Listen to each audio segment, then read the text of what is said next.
On the verge of a 10th Super Bowl appearance for Tom Brady, Aaron Rodgers and the Packers unable to find the end zone with under 2 minutes, about 2:15 to go here on 3 straight plays from inside the 10. End up kicking a field goal on a 4th and goal there instead of going for the touchdown.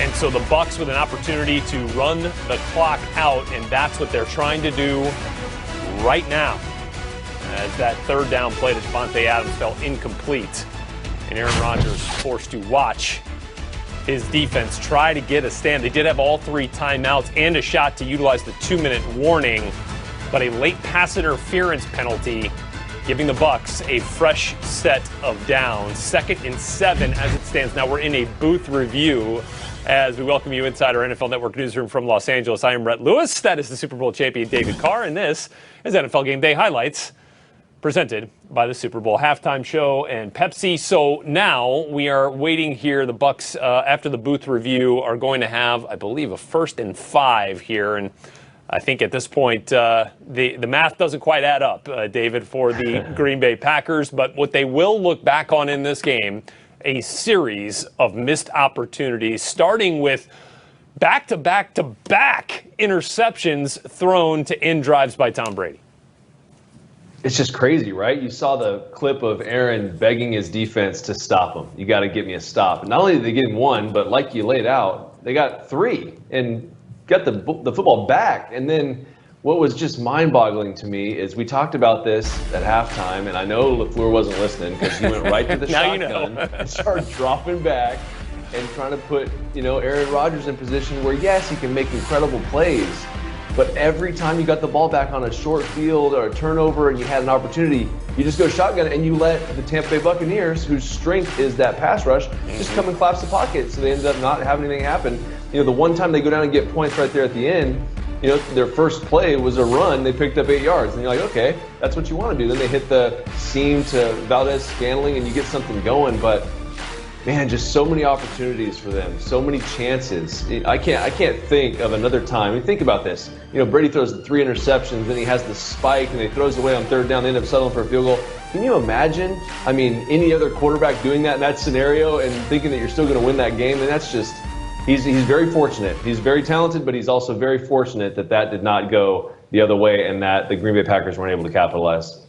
So 3rd and 5 coming, and it looks like they'll be able to, once they run that play, I'll have to do something on 4th down. But, it was an incredible swing to start the second half, right? So the Bucs go into the half up 28-10 or 21-10, okay? And then they come out of the half and Aaron Jones fumbles the ball on the Packers' first possession, and the Bucs capitalize, and all of a sudden it's 28-10. You're like, okay, here we go. But man, do the Packers have a couple of answers there, and then it just kind of went cold, as you mentioned. But there were 21 points scored off the turnovers in this game until the Packers could not convert on those 2 interceptions from Tom Brady. And then they get in, to the late 4th quarter here where they're going down 8 at this point here, David, and they go in. They got 3 shots from inside the 10. What did you think of that sequence? Well, you have everything you want. You have a chance right there, but it's hard because it's tighter down there. The windows are tighter. Things have to happen, and they went back to the well on a play that they actually ran earlier in the game, where Davante was able to catch the football, but he was out of bounds. They ran the same play, on 3rd down, but then Tampa Bay covered it up. And they were able to cover it, and Aaron didn't have anywhere to go. He stepped up and possibly could have ran on that 3rd down play. But I was fully expecting them. I don't know how you felt. I think I have a feeling of how you felt, but I would have probably went for it in that situation because, you mentioned it. What does 3 do for you right there? It doesn't get you within 3, so it's not like a field goal is going to get you either tied or the lead in this game. So that was something that was really confusing to me, why they didn't go for it right there. No, I'm with you on that. And then that also goes back to the dropped 2-point conversion following their touchdown to Davante Adams. Before that, the drop by Equanimeous St. Brown would have made it a 6-point game. Then you could kick the field goal. Then you're only down 3. But at that point, to kick it down 8 and still be down 5, what did you ultimately accomplish there? Because even if you don't get it, the field position is huge, right? You're putting them all the way back at the 10. So it's tough, but I believe. Yeah, and I'm with you. I think that I think Matt LaFleur is going to, when he looks at this game, I mean, as good a coach as he is and as many games as he's won in his first 2 years, there's just situational things that, I mean, where I used to sit in meetings, and we've talked about this, and I've talked about this in the shows before, I'd sit in there on Fridays with Tom Coughlin and Eli Manning, and we would go over situational football for an hour every Friday. And all of these situations came up, and no matter how good you are calling X's and O's and how good these young play callers are, and they are phenomenal, and there's some good ones out there, this is where you win and lose football games. These are the situations, and you get back to the roots of how you should play football down 4 points, down 5 points. Do you just go into a 2-minute drive? No, you can't do that. You got to stay within yourself, do what you've always done, and man, it's just he's got some learning to do for sure. Well, there you go, and it is now official. Tom Brady and the Tampa Bay Buccaneers will represent the NFC in Super Bowl 55 and will become the first team to host a Super Bowl, essentially become a home team to play in their own stadium for the Super Bowl. Welcome, everybody, to NFL Game Day Highlights presented by the Pepsi Halftime Show. Rhett Lewis here with the Super Bowl champion, David Carr. Let's show you how it got done. Tom Brady and Aaron Rodgers meeting for the first time in the postseason in their careers. Of course, they've met 3 times before, with Brady winning 2 of them. First chance for Aaron Rodgers to play a championship game at home, and he'd watch this first drive of the game for the Bucs end in a Mike Evans touchdown.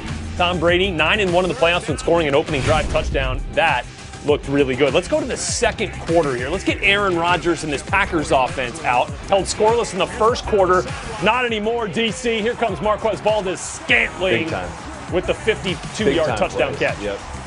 Yeah, I mean, they were pressured. I mean, guys were going up in people's faces on both sides of the ball, playing tight coverage on third downs, and the 2 quarterbacks made fantastic throws. A 50-yard touchdown there to tie it up at 7. Here comes your 52-yard gain. Tom Brady on a 3rd and 9 and third downs were so huge in this game, just letting Chris Godwin go make a play. Yeah, sure, why not? I mean, you're going to punt anyway on the next down, so you got one-on-one with a free safety and one of your better players. Give him a chance. I love it. You know, go up there and make a play.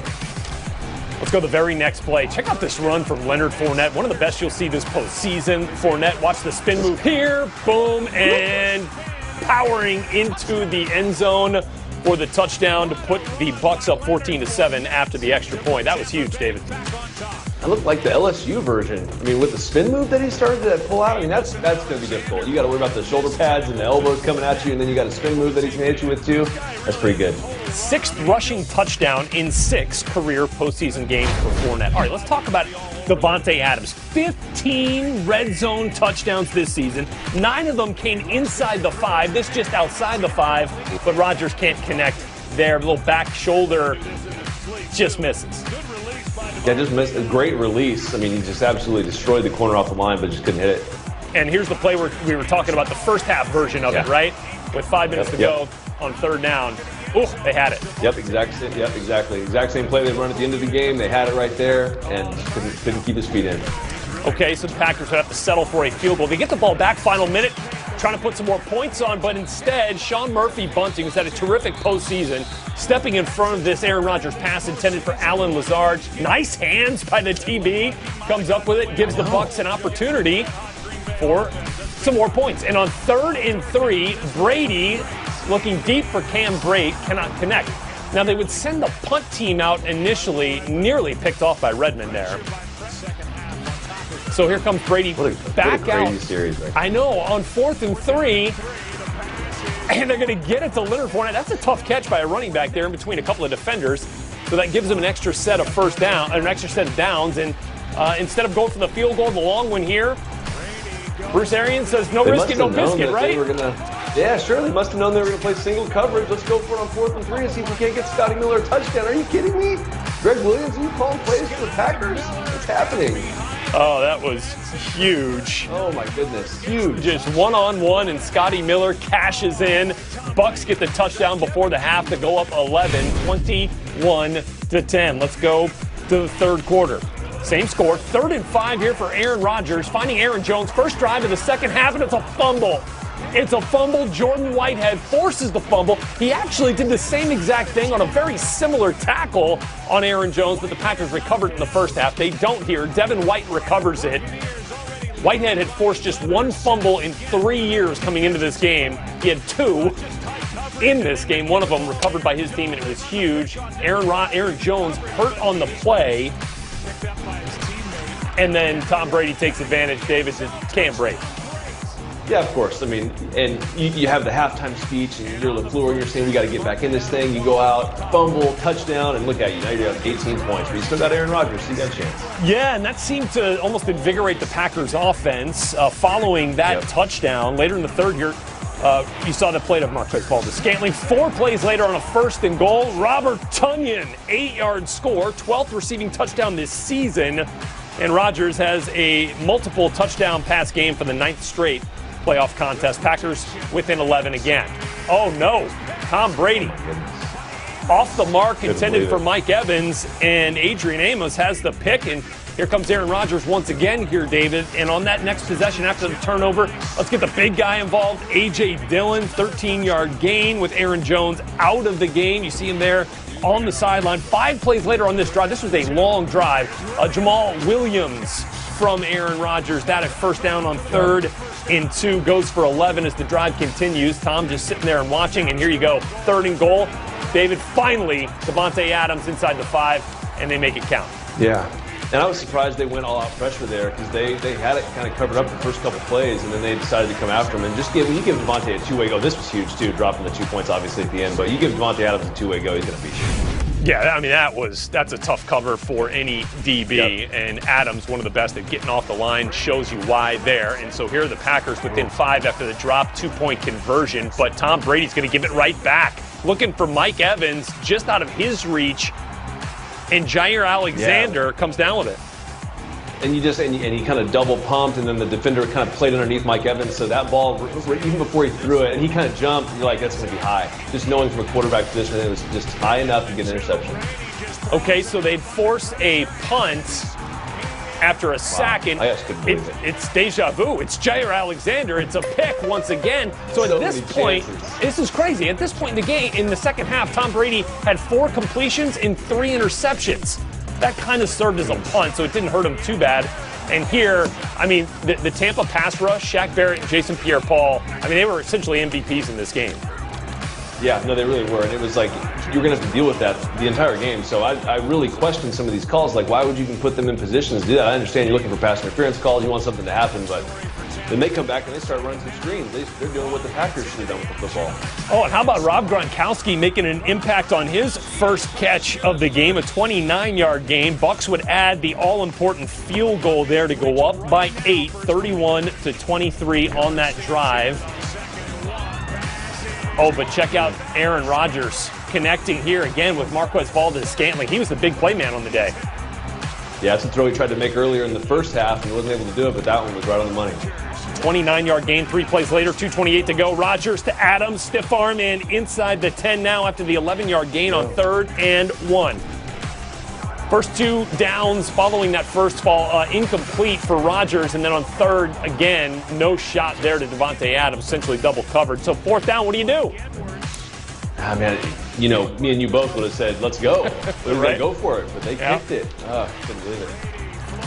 They end up kicking the field goal, and Brady and the Bucs now trying to run out the clock. And on this pass on a 3rd and 4, see that the back judge had a clear view of Kevin King tugging at the shirt. And while it may not have made a huge difference in Johnson's ability to catch the ball, PI comes out and the drive is extended, and this would essentially end it on 3rd and 5. Godwin, end around, 1st down, ball game. Tampa becoming the first team in NFL history to play a Super Bowl in their home stadium as the Packers eliminated on their home turf. Aaron Rodgers now lost 4 consecutive NFC Championship games, 31-26 the final. The Bucs, as a wild card team, DC, are going in to the Super Bowl, now sitting back and watching the Bills and the Chiefs here in just a little bit. All right, so let's show you here. Tom Brady now has 10 Super Bowl appearances, doubling up John Elway, who has the next most, as 5. He has 3, David, Super Bowl appearances, turning 4. I mean, that doesn't even make sense. It doesn't make sense. It just doesn't. I just don't. I mean, he's an incredible player, and it's really cool, honestly, that they're going to be able to play in their home stadium for the Super Bowl. I mean, that's never happened. So that's a neat thing. But, I mean, it just shows, Brady's brilliance. I mean, obviously he doesn't have the best second half, but I think his brilliance was picking this team. Honestly, when you look at it and you're able to go anywhere and you leave New England, you look for a complete defense, which they had, all of the weapons they have on the outside. I mean, the different multitude of personnel groups that they can throw at you, the playmakers. It's just a brilliant move by him. I mean, that's just he's playing chess. Everyone's playing checkers. I thought it was Belichick, but it's clearly Brady. Oh, man. Just a 10th Super Bowl appearance. Today playing in his 14th conference championship game. So he's 10-4. He's almost got a full season of conference championship games under his belt in a 2-decade-plus career. Some tremendous. I mean, the first half was fantastic. I mean, look, they gave themselves some cushion, David. I mean, they gave themselves the opportunity to make a couple of mistakes late and to still have the opportunity to make up for it. I mean, and that play to Scotty Miller, I mean, that will go down as one of the biggest in the game. Yeah, for sure. I mean, there were huge plays all over the place, but that play right there was just, I mean, obviously Scotty Miller wasn't the number one guy. He wasn't the main guy. He's not the best player on the field at that time, but he was able to identify the one-on-one, and he took a shot at it and he made it count. He did that all day. I mean, whether it was the rookie or young guy, Johnson making plays, Mike Evans, Scotty Miller, Godwin, it didn't matter. Gronk when he needed him. He was finding the proper guy to go to in the matchups they wanted to have, and he was in control of the game, even making a couple turnovers late and throwing the ball up. He was still, it really wasn't bad reads. You know, it was a ball that was high to Mike Evans. He threw one up again to Mike. You know, it was in a one-on-one situation. It wasn't the greatest throw, but he knew where he wanted to go. He knew what he was seeing. So it was difficult for me because I'm watching it from, watching the Packers standpoint. They had such a great season, and you're like, man, there's so many opportunities they had on both sides of the ball to win this football game, and they're going to be kicking themselves. But hey, that's what it is. You know, I'm sitting here, I'm watching the celebration on the monitor above, and I'm just watching guys that aren't dressed out for this game, like come up and put their arms around Tom Brady, trying to get a selfie. Thanks, buddy. The Tom Brady effect down in Tampa Bay has certainly made a difference. I mean, I keep going back and looking at this game. It ended up being so even. The total yards, I mean, 30 yards separated both these teams in total yards. They were almost identical in third down conversions. 8 of 14 for Green Bay, 9 of 14 in Tampa. Time of possession didn't really matter in this game when it all came down to it. The Packers got a little bit extra in the second half. So after getting the trophy, his first NFC championship trophy, Tom Brady there accepting that honor. Here it is. It's been a long process for the whole team, and today was just a great team effort. We played sporadically a little bit, but the defense came up huge, and we're going to need it again in a couple weeks. And I know it's a big game coming up. We'll get to enjoy this for a little bit, and then get ready to go against whoever we play. It's going to be a great game. Tom, 3 consecutive wins on the road, and when we spoke this week, you talk about how difficult this game is, the game to get to the Super Bowl, in particular on the road. How were you guys tested today at Lambeau? Well, it's a great football team. They've been playing well all season, and to come beat them at home, there were 9,000 fans. It felt like a little more than 9,000, but just great to get another road win. And now we got a home game. Who would ever thought, a home Super Bowl for us? But we did it. Tom, just real quickly. Let's bring some other people out. Come on. Okay, let's get Bruce Arians up here, Tom. Come on, baby. Come on, Rinaldi. Yeah, let Tom Brady go celebrate. Julian Edelman. Hey, look, what else can you say? Little goat emoji. Yep. I mean, that's it. It's the most overused description of Tom Brady, but probably the most accurate. There you go. So Tom Brady and the Tampa Bay Buccaneers, the first team to play a Super Bowl in their home stadium after a 31-26 victory today over the Green Bay Packers from Lambeau Field. Our continuing analysis of this win for Tampa and the loss for Green Bay. The missed opportunities are next.